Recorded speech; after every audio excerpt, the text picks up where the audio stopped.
कि अमर सिंह ने मेरे बारे में लिखवाया कि मैं औरंगजेब हूं और नेताजी शाहजहां हैं, और टाइम्स ऑफ इंडिया के फ्रंट अखबार पे लिखवाया। और ये आशु मलिक देखिए ये झूठ है, झूठ है। मुख्यमंत्री झूठ बोल रहे हैं, मुख्यमंत्री झूठ। मैं भी बोलूंगा नहीं।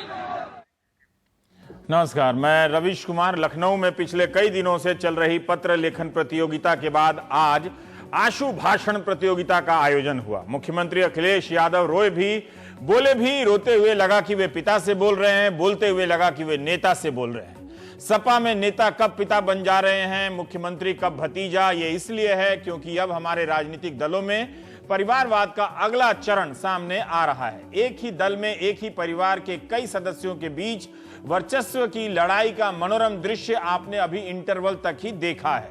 गोतिया जब टकराते हैं तो कहीं खेत बंटता है तो कहीं मीट भात बनता है, किसी पर मुकदमा होता है तो कोई मुखिया बनता है। अगर आपकी पार्टी है तो ये मेरा भी करियर है, मैं भी बर्बाद हुआ हूं, मैं कोई दूसरा काम नहीं कर सकता। जिस ऊंचाई पर आपने पहुंचाया मुझे, आप कहेंगे तो उस ऊंचाई से हट जाऊंगा। ये कहकर क्या अखिलेश यादव ने अपने हथियार डाल दिए? अब वे सपा में रहेंगे और उसी में लड़ते भिड़ते रहेंगे। मुलायम सिंह यादव ने जिस तरह से अमर सिंह की तारीफ की, उससे अखिलेश पर क्या बीती होगी वही जानते होंगे। लेकिन दूसरे दलों से अमर सिंह को फोन कितने आ रहे होंगे कि आपने तो पिता के सामने उनके बेटे की ये हालत करवा दी कि कहने लगे कि मैं कहां जाऊंगा, बर्बाद हो जाऊंगा। अमर सिंह की इस जीत पर आजम खान क्या कहने वाले हैं, आप रामपुर से समाचार एजेंसी ANI की अगली बाइट का इंतजार कीजिए। लखनऊ में वही हुआ जो बंद कमरे में हो रहा था, बल्कि बंद कमरे वाली बातें भी बाहर आ गई। जैसे किसने चाटा मारा, किसने धक्का मुक्की की, किसने कहा कि तुम्हारी ऐसी तैसी कर देंगे। जेब काटने की किसी ने कोई शिकायत नहीं की। ये तमाम नेता यूपी की गरीब जनता के लिए आपसे संघर्ष कर रहे हैं, उनसे आपकी तकलीफ देखी नहीं गई, इसलिए आपस में लड़ने लगे। तीनों के भाषण के दौरान कई सीन क्रिएट हुए जो एक ही टेक में फाइनल थे। तस्वीर तो नहीं है मगर मैं विवरण देना चाहता हूं। एक सीन में अखिलेश यादव ने चाचा और पिता के पांव छुए।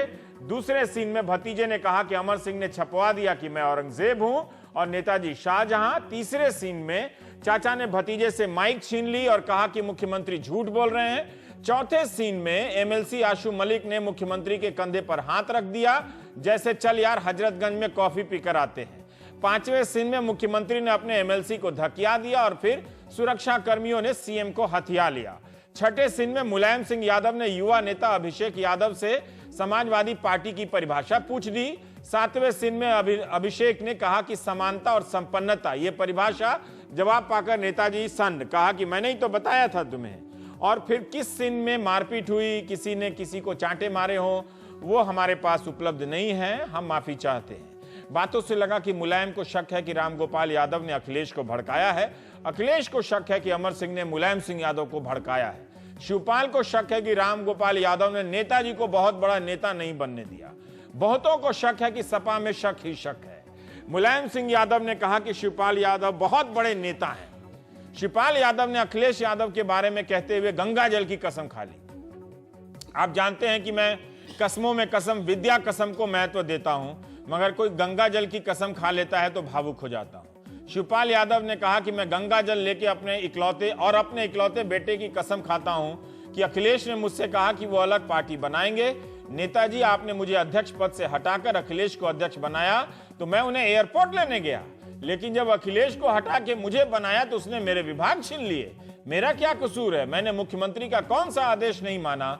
यूपी का नेतृत्व अब आपको संभालने की जरूरत है।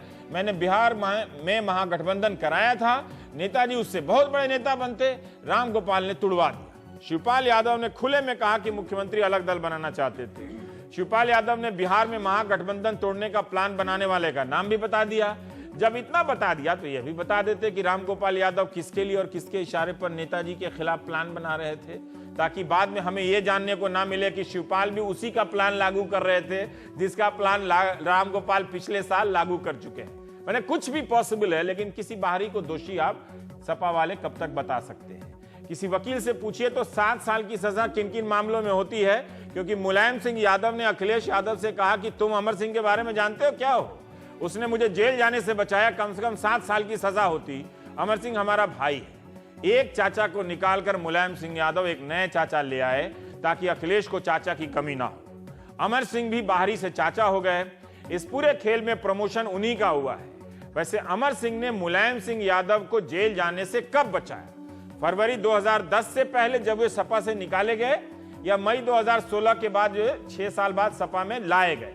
अगर 2010 में निकाले जाने से पहले बचाया होता तो अमर सिंह मुलायम सिंह पर हमला बोलते वक्त ये सब जरूर बताते। फरवरी 2010 में जब अमर सिंह और जयाप्रदा को मुलायम सिंह यादव ने पार्टी की प्राथमिक सदस्यता से निकाला, तब स्वर्गीय मोहन सिंह जी ने कहा था कि अमर सिंह मुलायम सिंह यादव अमर सिंह पार्टी के खिलाफ काम कर रहे हैं और दोनों पर पार्टी विरोधी गतिविधियों में शामिल होने का आरोप लगा। जयाप्रदा पर भी अमर सिंह ने मुलायम सिंह को कहा था कि या तो आप लोहियावादी नहीं हैं या फिर आपने मुलायमवाद का सफेद झूठ लोहिया जी पर मरना चाहते हैं। आप ऐसा लगता है कि नेतृत्व की सारी गुणवत्ता एक ही परिवार में है। मेरी गलती थी कि मैंने 14 साल से हो रही इस धांधली को नहीं देखा। यह बयान पत्रिका अखबार की वेबसाइट पर मौजूद है। समाजवादी पार्टी की घटना पर हंसी भी आती है और हंसी नहीं भी आती है। अमर सिंह ने मुलायम सिंह यादव को 7 साल जेल की सजा से बचाने के लिए किस किस की मदद ली? क्या उसी की मदद ली जिसकी मदद लेने का आरोप प्रोफेसर रामगोपाल यादव पर लग रहा है? आज का झगड़ा शांत नहीं हुआ, पब्लिक में हुआ है ताकि सपा के तमाम गुट आने वाले दिनों में मारपीट के लिए तैयार रहें, जैसा आज लखनऊ में हुआ। 1987 में मुलायम सिंह यादव ने भी चौधरी चरण सिंह के लोक दल का एक हिस्सा लेकर वो निकल गए थे और अपनी पार्टी बना ली थी। खुद को चरण सिंह का दत्तक पुत्र बताते रहे, उत्तराधिकारी बताते रहे। तब मुलायम सिंह यादव 48 साल के थे। अखिलेश यादव की उम्र 43 साल है। जो जोखिम पिता ने उठाया, क्या अखिलेश उठा सकते हैं? क्या यूपी एक और नई पार्टी का भार उठाने के लिए तैयार है? क्या अखिलेश एक और चाचा को स्वीकार करने के लिए तैयार हैं? क्या होगा अगर मुलायम सिंह यादव अखिलेश को अपनी कुर्सी देकर राष्ट्रीय अध्यक्ष बना दें? कुछ भी तो हो सकता है। प्राइम टाइम में हम यही सब बात करेंगे। हमारे साथ स्टूडियो में हैं अभय दुबे, सुनीता आयरन जी हैं हिंदुस्तान टाइम्स की रेजिडेंट एडिटर लखनऊ से, और निर्जा चौधरी जी हैं दिल्ली से ही हैं। अभय जी, मैं आपसे जानना चाहता हूं कि इस पूरे प्रकरण में मुझे लगता है कि अमर सिंह को महान साबित करने के लिए तीनों नेता लखनऊ में जुटे थे। देखिए, मैं तो ये मानने के लिए तैयार नहीं हूं कि इस पूरे झगड़े की जड़ अमर सिंह है। अमर सिंह की इसमें एक भूमिका हो सकती है। अमर सिंह की एक भूमिका हो सकती है, और ये भूमिका क्या है ये सब लोगों को तकरीबन मालूम है। सबकी भूमिका क्या है। ये झगड़ा तो पुराना है, क्योंकि पिछली बार 2012 में जब चुनाव जीता गया था उस वक्त अमर सिंह पार्टी में नहीं थे, और उसके बहुत बाद तक अमर सिंह पार्टी से बाहर रहे।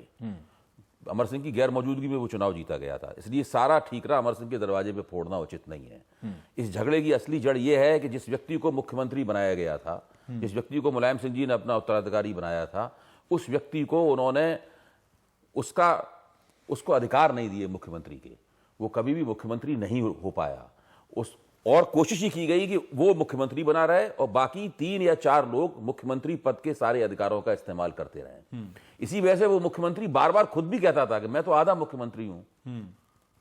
आज उन्होंने बताया भी कि कैसे नेताजी कहते थे तो मैं सचिव। देखिए, जब से ये जून से घटनाक्रम शुरू हुआ है, जब गायत्री प्रजापति को हटाया गया था, मुख्य सचिव को हटाया गया था, उसी वक्त अखिलेश ने कहा था कि नेताजी के कहने पे हमने हटाया है, अब वो कह रहे हैं कि दोबारा फिर रख लो।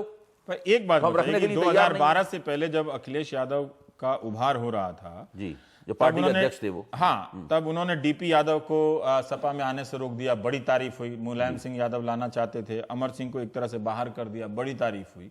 लेकिन अब जब वो अपना एक कार्यकाल पूरा कर रहे हैं तो वही मुलायम सिंह यादव मुख्तार अंसारी को एक तरह से स्थापित कर रहे हैं उनके परिवार के बहाने। हाँ, उनकी तारीफ फिर हो सकती थी अगर वो मुख्यमंत्री बनने के पहले वर्ष में वो अपना दबदबा कायम करने की कोशिश करते, जो उन्होंने नहीं किया।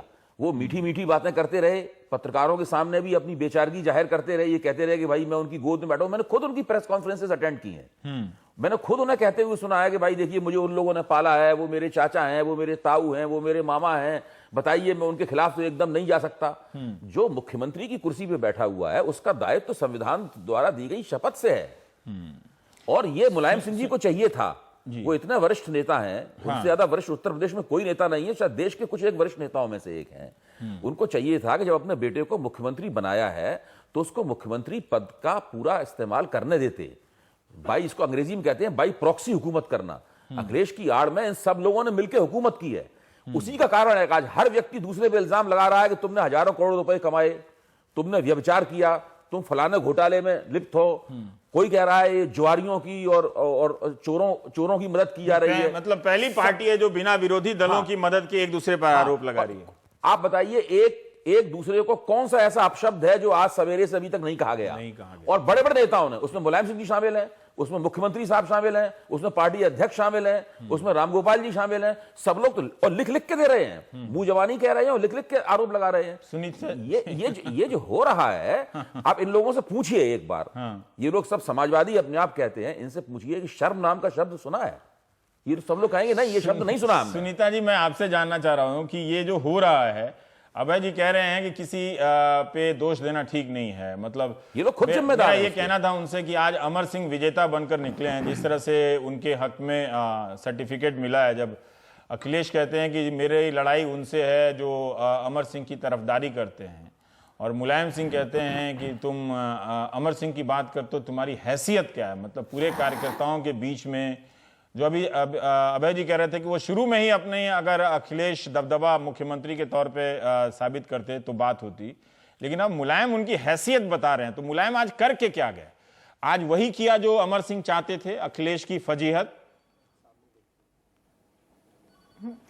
देखिए, ये जो आज जितनी बातें हुई, चाहे वो अखिलेश जी ने आके अपना दर्द बताया हो, या शिवपाल जी ने बताया हो, या मुलायम सिंह जी ने पुरानी हिस्ट्री कि क्या क्या उन्होंने स्ट्रगल किया, साइकिल चलाई और शिवपाल जी ने चलाई, ये सब बातें जो इश्यूज थे ये अपने ड्राइंग रूम में बैठ के कर सकते थे।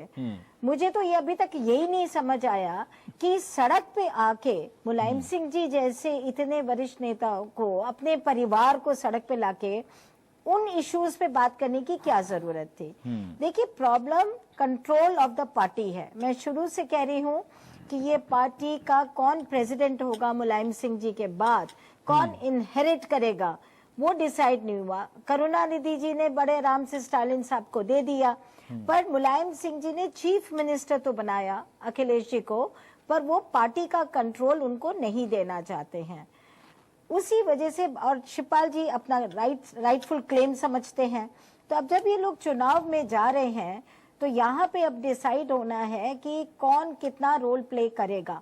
चीफ मिनिस्टर का कौन फेस होगा, जब पार्टी का ही नहीं पता, पार्टी ही इतनी बुरी हालत में एंटी इनकम्बेंसी से लड़ रहे थे, अब अपने से लड़ रहे हैं, तो चीफ मिनिस्टर का कौन फेस होगा ये तो अब इमेटीरियल हो जाता है। जैसे शिवपाल जी बार बार कहते हैं मेरे से एफिडेविट पे लिखवा लो कि आप ही चीफ मिनिस्टर का फेस होंगे। बात यह है कि समाजवादी पार्टी को कौन इनहेरिट करेगा मुलायम सिंह जी से, उस बात की लड़ाई चल रही है परिवार में, और ये मुलायम सिंह जी खुद उसको सुलझा नहीं पा रहे हैं। नीरजा जी, आपको लगता है कि ये इनहेरिटेंस विरासत की लड़ाई इस वक्त चल रही है जब खासकर अब एक नया चुनाव महीने, 2 महीने, 3-4 महीने में होने वाला है, जो आज अखिलेश के साथ हुआ, और अखिलेश ने जो उम्मीद की जा रही थी, मैं तीनों का भाषण सुन रहा था, तो जितना हमला शिवपाल ने अखिलेश पे किया, मुलायम सिंह यादव ने अखिलेश पे किया, अखिलेश थोड़ी रोए जरूर, अपनी बात जरूर कही, पर वो शालीनता बरत गए, उन्होंने पलट के वैसा हमला नहीं किया।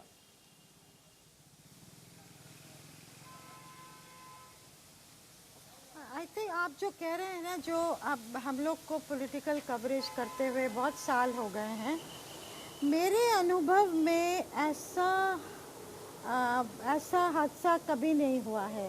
पार्टियों के अंदर घमासान होता है, लेकिन इस तरह का युद्ध पार्टी के अंदर 2 महीने पहले चुनाव के, और जो कि उतर के आ जाता चाचा भतीजा, पिता पुत्र, और वो भी बंद कमरे के पीछे नहीं, खुले आम कार्यकर्ताओं के सामने, ये बहुत ही अजीब चीज़ है। और मुझे और भी जो अजीब हैरानी हुई है वो ये है कि मुलायम सिंह यादव इतने फाइटर, इतने अनुभवी धुरंधर नेता रहे हैं, 50 साल का अनुभव है, और जो कि जिनकी बात आज भी उनका भाई भी मानेगा, उनका बेटा भी मानेगा, पार्टी के हर कार्यकर्ता मानने को तैयार हैं, फिर भी वो इस कुनबे को इकट्ठा नहीं कर पाए। क्यों? क्या कंपल्शंस हैं? क्या चीज़ है जो ये पार्टी आज ऐसा लगता है खुदकुशी करने पे उतारू हो गई है।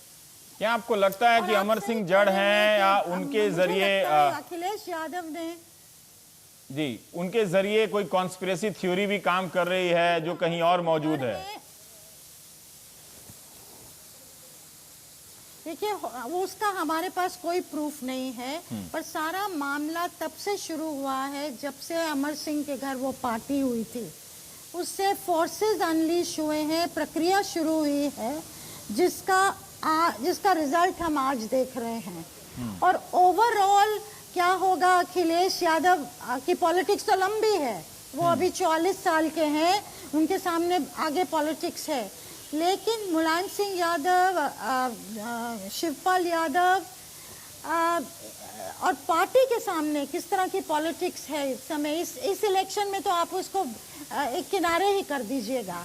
अगर एकदम ही कोलैप्स कर जाएगी समाजवादी पार्टी तो ये पोलराइजेशन भाजपा और बसपा के बीच में हो जाएगा, ये तो क्लियर चीज है। अब आप अपने छोटी छोटी चीजों के लिए लड़ते रहिए, ये तो बिल्कुल ही समझ में नहीं आने वाली बात है। और मैं मानती हूँ आपसे कि अखिलेश यादव ने शालीनता बरती है और 4.5 साल में कई लोग उनसे पूछते थे, आपको मुलायम सिंह यादव ओपनली कहते हैं, ओपनली क्रिटिसाइज करते हैं, ह्यूमिलिएट करते हैं कि आपकी सरकार में ये हो रहा है, आप ये कर रहे हैं, आप फिर भी मुस्कुरा देते हैं।